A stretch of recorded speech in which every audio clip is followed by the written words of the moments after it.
Wah, akhirnya kamu bisa jogging lagi. Kamu seneng kan bisa mulai kebiasaan sehat lagi? Tapi kok, sisi tubuhmu serasa kayak ditusuk-tusuk jarum. Kenapa nih? Mungkin karena kamu kelamaan gak olahraga. Nyeri yang makin menjadi-jadi ini terus menderamu di bagian perut atas. Side stitch sering diderita oleh para pelari dan biasanya cuma menyerang satu sisi tubuh saja. Dan terkadang, side stitch juga dibarengi dengan nyeri bahu di sisi tubuh yang sama juga. Kalau sudah begini, kamu pasti akan sulit menjalani aktivitasmu. Mau bernafas pun terasa sulit. Meski begitu, penyebab pastinya belum diketahui. Sebagian orang menduga sensasi menyakitkan ini disebabkan oleh penurunan aliran darah menuju diafragma. Jaringan mirip otot ini berada di bawah paru-paru dan diafragma membantu kita bernafas karena saat berkontraksi secara teratur, jaringan ini bisa mengembangkan paru-paru. Sejumlah makanan juga bisa menyebabkan nyeri di sisi tubuh. Saat perut memerlukan lebih banyak darah untuk mencerna makanan dan minuman, tubuh akan memindahkan lebih banyak darah dari diafragma. Menurut teori lain, nyeri di sisi tubuh disebabkan oleh radang ligamen dan membran penghubung tulang, otot, dan organ di dalam perut. Saat kita lari, semua organ di area perut tertarik ke bawah hingga ligamen di perut bagian atas juga ikut ketarik lalu memicu iritasi. Karena alasan ini pula, makan sebelum lari bisa memicu side stitch.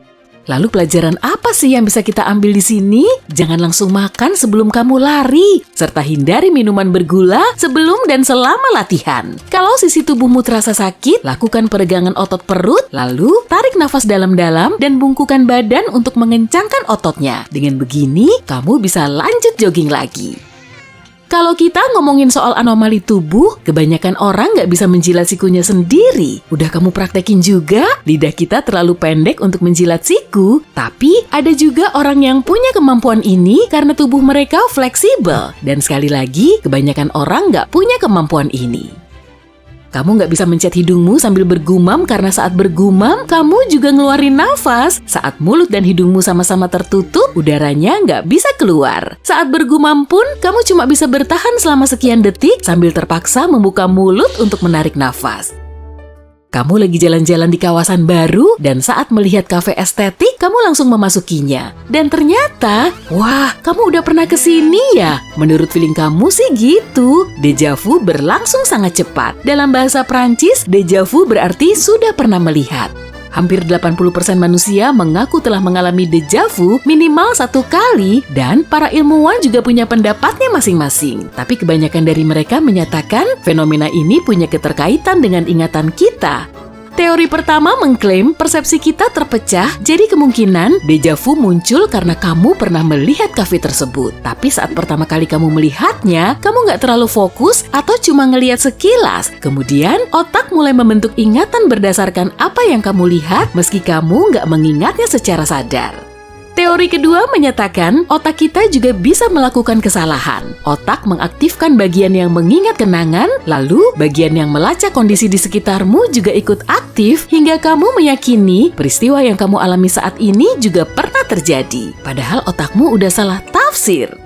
Menurut teori ketiga, kamu telah melihat kafe itu, tapi informasi yang sampai di otak diproses melalui 2 jalur terpisah. Salah satu jalur mengirim data ini dengan lebih cepat, sehingga otakmu mengira kalau satu peristiwa telah terjadi 2 kali.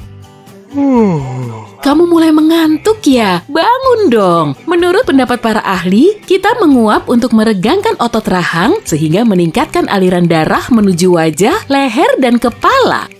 Ahli lain juga berpendapat saat kita menguap, paru-paru kita bisa meregang dan terlumasi. Ada juga yang mempercayainya sebagai sistem pendingin udara yang menurunkan suhu darah di permukaan otak. Di kalangan manusia dan simpanse, menguap bisa menular dan menguap diyakini telah menjadi alat komunikasi sosial. Dengan cara ini, kita bisa nunjukin empati dan menyesuaikan kondisi emosional kita dengan orang lain. Menguap juga lebih menular di kalangan orang terdekat dibandingkan dengan orang asing. Selain menguap, bersin, menangis, dan tertawa juga bisa menjalin ikatan sosial di antara kamu dan orang lain. Saat melihat 2 orang sedang tertawa, kemungkinan kamu akan ikut tersenyum meskipun kamu nggak tahu menau bahan tertawaan mereka. Saat kamu mendengar tawa orang lain, bagian otak yang mengatur gerakan wajah akan terstimulasi, sehingga otak akan ikut menyesuaikan emosi dengan orang lain. Kemungkinan tubuhmu juga akan bereaksi serupa saat orang lain menangis. Banyak hewan ngeluarin air mata untuk ngebersihin benda asing seperti debu atau kotoran. Tapi cuma manusia yang bisa menangis karena dorongan emosi. Komposisi air mata emosional nggak sama dengan air mata biasa sebagai pembersih mata. Air mata emosional mengandung lebih banyak protein sehingga tetesannya lebih lambat. Dengan air mata ini, nenek moyang kita bisa memberi isyarat kesedihan dan penderitaan mereka. Tapi biasanya cuma orang terdekat yang bisa melihat air mata ini. Jadi cuma orang terpercaya yang bisa tahu isyarat ini. Sejumlah hewan seperti lembu laut, singa laut, anjing laut, dan berang-berang laut juga kadang minum air laut, tapi tubuh mereka mengeluarkan garam tambahan sebagai penyeimbang. Banyak hewan yang hidup di sekitar air asin seperti hiu, beberapa spesies burung, ular, atau ikan memiliki mekanisme tubuh khusus yang membantu mereka menghilangkan natrium berlebih. Tapi manusia nggak bisa minum air laut. Air ini beracun bagi kita karena tubuh kita nggak bisa ngilangin garam sebanyak itu. Ginjal memang bisa menghilangkan kelebihan garam, tapi untuk menjalankan fungsinya dengan baik, organ ini memerlukan air tawar. Sedangkan air laut nggak mengandung cukup air tawar. Struktur otot di tubuh kita sangat mirip dengan kebanyakan primata seperti simpanse. Tapi hewan ini jauh lebih kuat dari kita. Kita termasuk lemah karena nggak punya struktur otot yang kuat. Tapi untungnya kita bisa nyari makanan atau berburu. Kita juga bisa lari maraton. Sementara monyet nggak punya kemampuan seperti ini. Meskipun manusia lebih lemah dan lambat, hewan liar bisa takut dengan kita. Alasannya karena kita berdiri tegak, bukan merangkak. Beberapa primata seperti gorila dan simpanse akan berdiri di depan hewan lain agar terlihat lebih mengintimidasi. Dengan begini, mereka kelihatan lebih besar dari aslinya. Sama halnya dengan manusia, kita terlihat lebih besar saat berjalan tegak. Hewan pun akan mengira kita lebih mengintimidasi dari aslinya. Situasi seperti ini kadang bisa memberi kesempatan kita untuk kabur sebelum mereka tahu kalau kita nggak buas. Manusia umumnya bukan makhluk nokturnal, jadi kita telah membiasakan tidur di malam hari dan aktif di siang hari. Lalu, tubuh, mata, dan otak kita saling terkoneksi. Manusia juga punya ritme sirkadian. Ritme ini berulang tiap 24 jam untuk mengatur siklus tidur dan bangun. Dengan begini, tubuh kita akan tahu kapan waktunya tidur dan kapan waktunya terjaga. Cahaya juga punya peranan penting. Saat gelap, kamu akan mengantuk karena otak mengirimkan banyak hormon penurun suhu, tekanan darah, dan level stres ke dalam tubuh. Tapi saat siang hari, tubuh menghasilkan zat kimia khusus yang membuat kita lebih awas. Kalau masih kurang awas, kan ada kopi.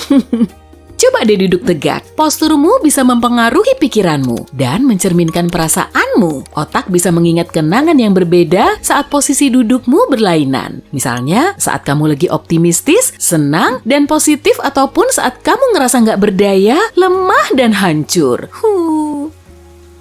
Digelitiki orang lain emang nggak enak ya. Kebanyakan orang juga nggak menyukainya. Tapi kita tetap ketawa saat digelitiki. Dalam hal ini, ketawa menjadi mekanisme pertahanan diri. Saat kamu digelitiki, bagian otak yang mengantisipasi rasa sakit jadi terpancing. Kemudian, otak akan percaya kalau kamu dalam masalah. Makanya, kamu mulai ketawa. Apa kamu takut gelap? Sifat ini ternyata telah diturunkan oleh nenek moyang kita. Monster di bawah tempat tidur memang kedengeran seperti skenario film, tapi bagi mereka, hal kayak gini memang nyata. Mereka harus berhadapan dengan hewan liar yang kebanyakan memburu mereka di malam hari. Selain itu, manusia sangat rentan di malam hari karena mata kita nggak terbiasa dengan gelap. Makanya, mereka bisa jadi sasaran empuk bagi para pemburu santapan malam kayak si kucing besar ini.